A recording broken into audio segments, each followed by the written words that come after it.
ബോബി ചെമ്മണ്ണൂര് ബോച്ചെ എന്ന പേരിൽ അറിയപ്പെടുന്ന പ്രമുഖ വ്യവസായിയാണ് അദ്ദേഹം. ചെമ്മണ്ണൂർ ഗ്രൂപ്പിൻ്റെ ജുവല്ലറി അടക്കമുള്ള ഒട്ടേറെ സംരംഭങ്ങളുള്ള ഒരു വലിയ ബിസിനസ്സുകാരൻ.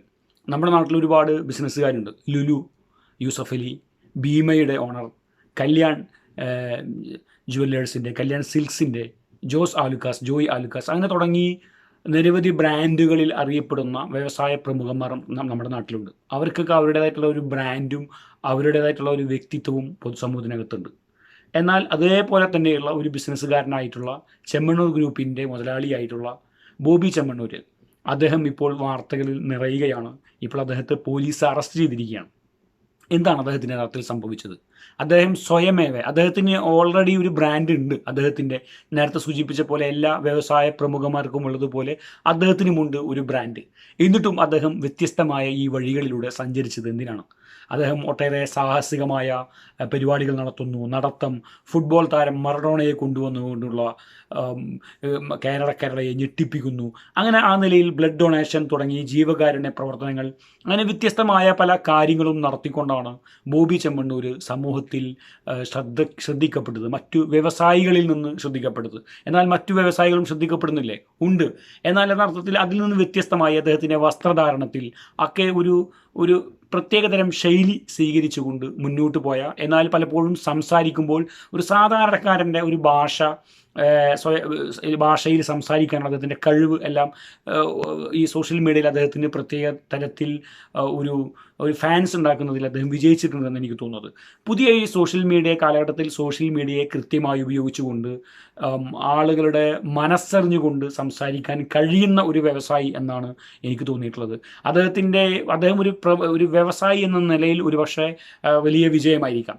പക്ഷേ അദ്ദേഹത്തിൻ്റെ ഈ സ്വതസിദ്ധമായ ശൈലി എന്ന നിലയിൽ അദ്ദേഹം ഈ പുതിയ കാലത്തെ സോഷ്യൽ മീഡിയ കാലത്തൊക്കെ ഉണ്ടാക്കിയെടുക്കാൻ ശ്രമിക്കുന്ന ഈ നാരേറ്റീവ്, അതെത്രത്തോളം ഗുണകരമായി ബോബി ചെമ്മണ്ണൂരിന് എന്ന കാര്യം ചർച്ച ചെയ്യപ്പെടേണ്ടതുണ്ട്. നമ്മൾ മലയാളികൾക്ക് പ്രത്യേകിച്ച് ഒരു പ്രത്യേക ഒരു സ്വഭാവമുണ്ട്.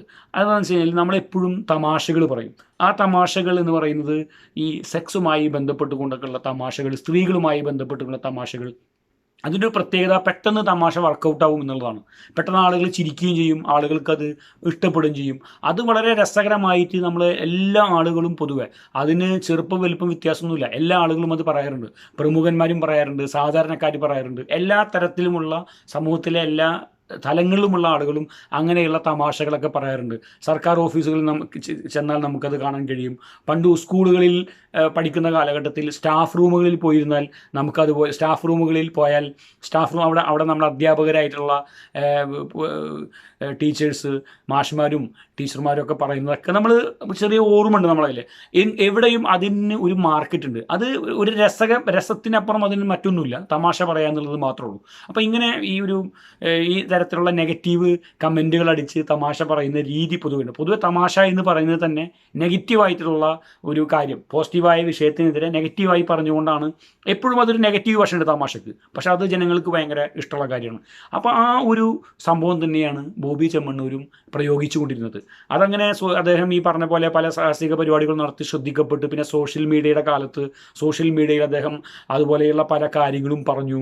അതിനൊക്കെ കയ്യടി ലഭിച്ചു, ആളുകൾ ചിരിച്ചു. സ്വാഭാവികമാണ്, ഇതൊക്കെ സാധാരണക്കാരായ എല്ലാ ആളുകളും ചെയ്യുന്നതാണ്. അപ്പോൾ അതിൻ്റെ ഭാഗമായിട്ട് അദ്ദേഹത്തിന് വലിയ നിലയിലുള്ള ഒരു ഫാൻസ്, ഒരു പിന്തുണ ലഭിച്ചു. അതിൻ്റെ കാരണം ഇതാണ്. കാരണം സമൂഹത്തിലെ എല്ലാ ആളുകളും ഇതൊക്കെ പറയാറുണ്ട്. പക്ഷേ ഇതിൻ്റെ പ്രശ്നം എന്താണെന്ന് വെച്ച് കഴിഞ്ഞാൽ, ഇദ്ദേഹം ഇത് പറഞ്ഞ് ഇത് സോഷ്യൽ മീഡിയയിൽ നിരന്തരമായി പറയുമ്പോൾ ആരെക്കുറിച്ചാണോ പറയുന്നത് ആ ആളത് കേൾക്കുന്നു എന്നുള്ളതാണ്. പണ്ട് ഒരു തമാശ എന്ന് പറഞ്ഞു കഴിഞ്ഞാൽ നമ്മൾ 4 പേര് ഒരു സ്ഥലത്തിരുന്ന് പറഞ്ഞ് ഒരു ലിവിങ് റൂം ടോക്ക് പോലെ അത് അവസാനിക്കേണ്ടതാണ്. അത് നമ്മൾ റോഡിൻ്റെ സൈഡിൽ ഇരുന്നിട്ട് പറയുന്നത് പോലെ, അല്ലെങ്കിൽ കളിക്കളത്തിനടുത്തിരുന്ന് പറയുന്നത് പോലെ അത് പറഞ്ഞ് അവിടെ തീരുന്നതിന് പകരം സോഷ്യൽ മീഡിയയിൽ നമ്മൾ ഒരാളെക്കുറിച്ച് നെഗറ്റീവായിട്ടൊരു കമൻറ്റ് പറഞ്ഞു കഴിഞ്ഞാൽ അത് എല്ലാവരും കാണുന്നു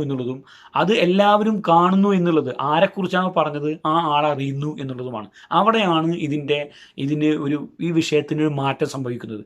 കേവലം ഒരു തമാശ എന്നതിനപ്പുറം, നേരം പോക്ക് എന്നതിനപ്പുറം അതിൻ്റെ മറ്റു നിയമ നടപടികളിലേക്കും അതൊരു മാനഹാനിയായും എനിക്കൊരു സ്വയം സ്വയം അപമാനമായും ഒക്കെ തോന്നുന്ന ഒരു ഘട്ടം ഉണ്ടാവുന്നത്. ഇവിടെയും അതാണ് ഉണ്ടായത്. അദ്ദേഹം ഇത് സാമാന്യവൽക്കരിച്ചുകൊണ്ട് സമൂഹത്തിലെ എല്ലാ ആളുകളും പറയുന്നത് തന്നെയാണ് ഞാനും പറയുന്നത്. ഇത് ആരപ്പോൾ പറയാത്തത്? എല്ലാവരും രഹസ്യമായി പറയുന്ന കാര്യങ്ങൾ തന്നെയായിരിക്കും. പക്ഷേ രഹസ്യമായി പറയുന്നത് കൊണ്ട് ഒരുപക്ഷെ ആർക്കും പരാതി ഉണ്ടാവില്ല. പക്ഷേ അത് പരസ്യമായി പറഞ്ഞ് ആ പരസ്യമായി പറഞ്ഞത് കൂടുതൽ ആളുകൾ കേട്ട് ആ കേൾക്കുക വഴി ആ ആൾക്ക് കൂടുതൽ അപമാനം ഉണ്ടാവുകയും കണ്ടില്ല ആളുകൾ എന്നെക്കുറിച്ച് ഇത്രയും മോശമായി പറഞ്ഞു തോന്നലുണ്ടാവുകയും ചെയ്യുമ്പോൾ സ്വാഭാവികമായിട്ടും അവർ നിയമ നടപടിയിലേക്ക് പോകും. അവർക്കതിനോട് അനിഷ്ടമുണ്ടാകും. അതുതന്നെയാണ് ഇവിടെയും ബോബി ചെമ്മണ്ണൂരിനും സംഭവിച്ചത്. അദ്ദേഹം പൊതുവെ മനുഷ്യരുടെ എല്ലാവരുടെയും രസകരമായ കാര്യങ്ങൾ നമ്മളൊക്കെ പറയുന്ന കാര്യങ്ങളാണ്. അദ്ദേഹം പറഞ്ഞ കാര്യങ്ങളൊന്നും ഇത് അദ്ദേഹം ഒരാൾ ഈ ബോബി ചെമ്മണ്ണൂർ മാത്രം പറയുന്ന കാര്യമൊന്നുമില്ല. എല്ലാ ആളുകളും പൊതുവെ അങ്ങോട്ടും ഇങ്ങോട്ടൊക്കെ പറയുന്ന പല കാര്യങ്ങളും പുള്ളി അത് സോഷ്യൽ മീഡിയയിൽ ഇട്ടപ്പോൾ അത് അദ്ദേഹത്തിൻ്റെ പരിപാടികളിൽ വന്ന പല വ്യക്തികൾക്കും അത് ബുദ്ധിമുട്ടുണ്ടാക്കി. അവർ അത് പരാതിയായി കൊടുത്തു. ഇപ്പോൾ അദ്ദേഹം ജയിലിൽ പോയിരിക്കുകയാണ്. അപ്പോൾ സമൂഹത്തിന് ഇതിൽ നിന്ന് നമുക്ക് മനസ്സിലാക്കാനുള്ള കാര്യം, സമൂഹത്തിൽ ഇതുപോലെയുള്ള പല കാര്യങ്ങളുണ്ട്. നമ്മൾ മുമ്പ് ഈ സോഷ്യൽ മീഡിയ വരുന്നതിന് മുമ്പ് നമ്മൾ പറഞ്ഞിരുന്ന കാര്യങ്ങൾ, നമ്മൾ ശീലിച്ചു വെച്ച കാര്യങ്ങൾ, അതൊക്കെ നമ്മൾ സോഷ്യൽ മീഡിയയിൽ പ്രകടമാക്കുമ്പോൾ അത് കമൻറ്റുകളായി വരുമ്പോൾ ഈ കമൻറ്റുകൾ റെക്കോർഡ് ചെയ്യപ്പെടുകയാണ്. അത് പൊതുസമൂഹം കാണുന്നു എന്നുള്ളതാണ്.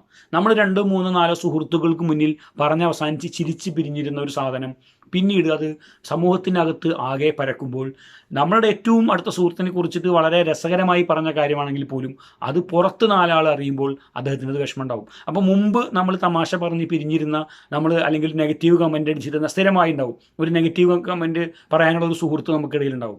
അവനെക്കുറിച്ച് അത് പറഞ്ഞത് അവനക്ക് പോലും അത് വിഷയമല്ല. പക്ഷെ അത് 4 ആൾ കൂടുതൽ അറിയുന്നു. അങ്ങനെ നിരന്തരമായി അറിയുക വഴി അദ്ദേഹത്തിന് അത് അനിഷ്ടമായി രൂപപ്പെടാറുണ്ട്. അല്ലെങ്കിൽ അതൊരു ഫ്രണ്ട്ഷിപ്പിൻ്റെ ഭാഗമായി മാത്രം കാണേണ്ട കാര്യമാണ്. അപ്പോൾ ഇത് സമൂഹത്തിനകത്ത് ഇപ്പോൾ സംഭവിച്ചുകൊണ്ടിരിക്കുകയാണ്.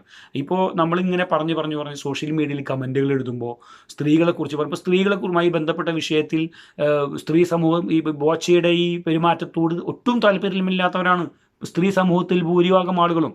കാരണം ഒരു സ്ത്രീ എന്ന നിലയിൽ അവർക്ക് അദ്ദേഹത്തിൻ്റെ ഇത്തരം വാക്കുകളെയോ തമാശകളെയോ അംഗീകരിക്കാൻ കഴിയുന്നില്ല. അപ്പോൾ അതുകൊണ്ട് ഇത് വലിയൊരു വിഷയം തന്നെയാണ്.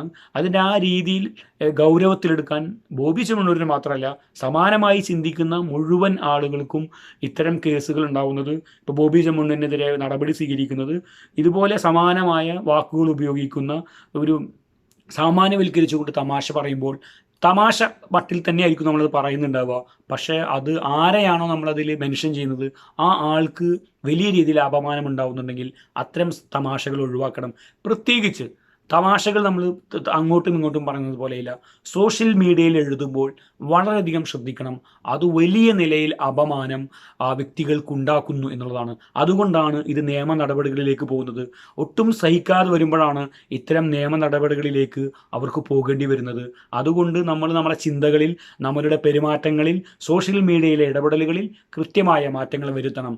അത്തരം മാറ്റങ്ങൾ ഉൾക്കൊള്ളാൻ ബോച്ചയെ പോലെ ഒരു വലിയ വ്യവസായ പ്രമുഖന് കഴിയാതെ പോയി എന്നുള്ളത് കൊണ്ടാണ്. ഇതൊന്നും വലിയ കാര്യമല്ല, ഇതൊക്കെ സാമാന്യമായി സംഭവിക്കുന്നതല്ലേ എന്നൊരൊറ്റ തോന്നൽ അദ്ദേഹത്തിൻ്റെ ഹൃദയത്തിനകത്തുണ്ടായതുകൊണ്ട് മാത്രമാണ് ഇങ്ങനെ ഒരു പുലിവാലിലേക്ക് ബോബി ചെമ്മണ്ണൂർ പെട്ടുപോയത് എന്ന കാര്യത്തിൽ ഒരു തർക്കവുമില്ല.